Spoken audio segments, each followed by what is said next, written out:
So in today's video, we're going to be walking you through how to replace an exterior pre-hung door. Whether you're updating your home's curb appeal or you just need a more energy efficient door, this step-by-step guide will make the process seem simple and straightforward. So let's get started.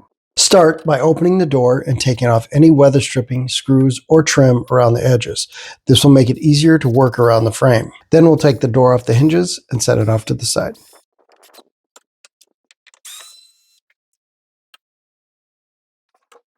Now, unless you're already planning to replace the trim, make sure you take your time so you don't damage it.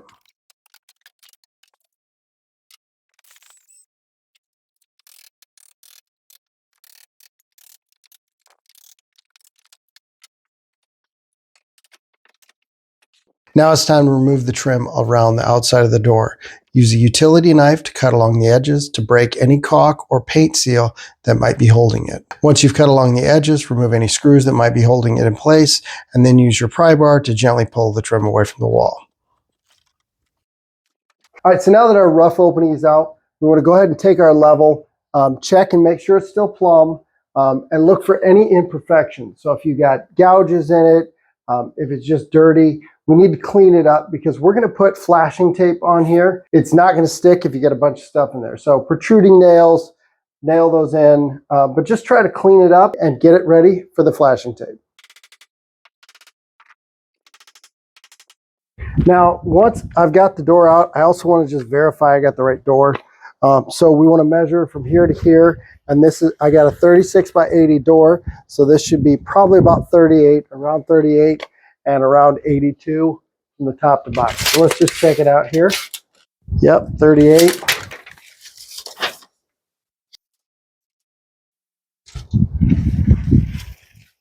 And it's about 82 and a half, but that's okay. That's okay, that works perfectly. So I know my door will fit. Now this was a plywood subfloor.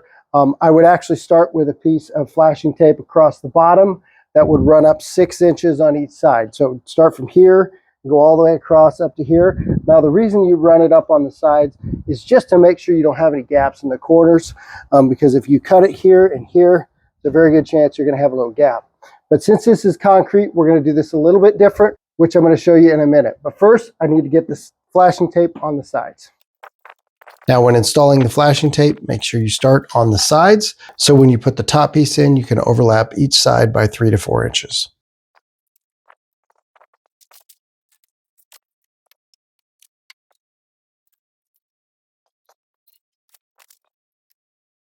Now, before I actually do anything down here at the sill and get that prepared, I'm going to actually just dry fit the door. Just make sure it fits.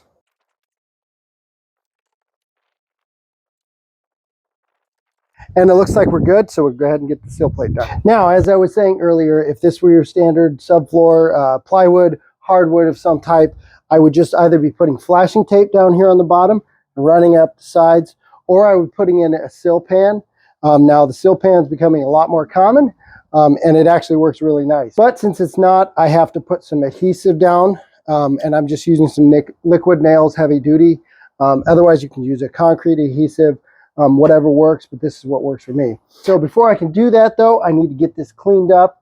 So I'm going to take a vacuum, kind of clean this up, because the adhesive is going to stick a lot better to the clean concrete.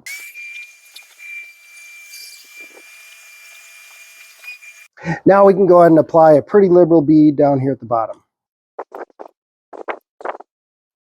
Now also, before I set this in place, I want to run a bead of caulk right around here. Again, be pretty liberal here. This is just going to help seal the door up.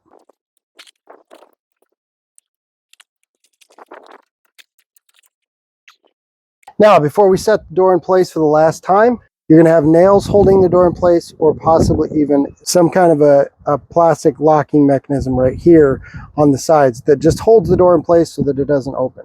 But we need to get those out of there before we can actually set the door.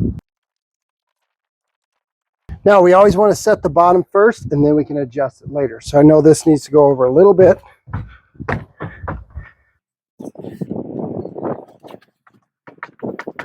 Now we can go to the inside of our door and just kind of see where we line up in the frame. As far over here as I can go, and I'm pretty tight here. I do need to come back a little bit. Now, before we secure this down or put any screws in it, we want to check and make sure our threshold is level.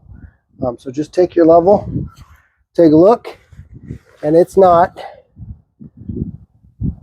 I need to come up a little bit on this side here. Now, you can also do this before you put the door in, and that would work too. But we're going to go ahead and put some shims in there and bring this side up.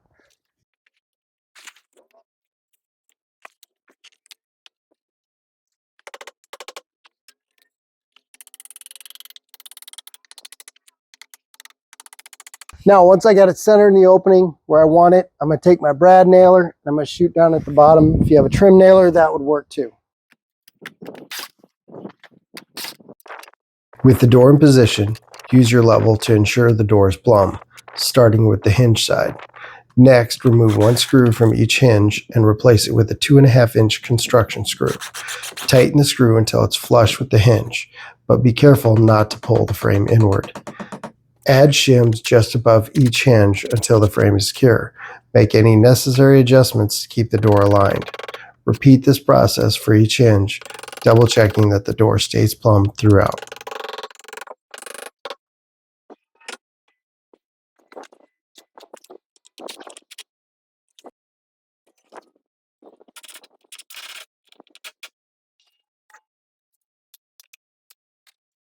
Sometimes you will find that the drywall isn't plumb with the door frame. In these cases, focus on making the door as level as possible without creating any large gaps at the top or the bottom. If needed, trim back the drywall slightly to allow the trim to sit flush, avoiding any visible gaps when you install the molding.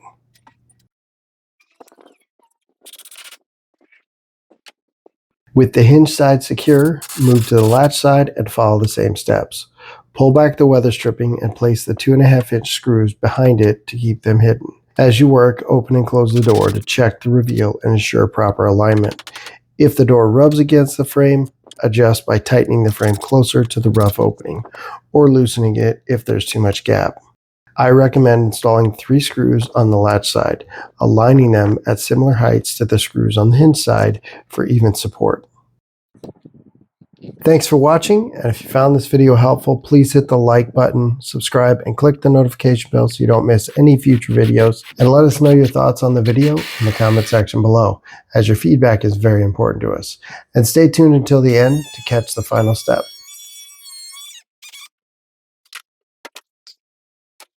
With the door in place, use spray foam or tuck insulation to seal around the frame as thoroughly as possible. This will create a weather-tight seal and close any visible gaps, helping to insulate and protect against drafts.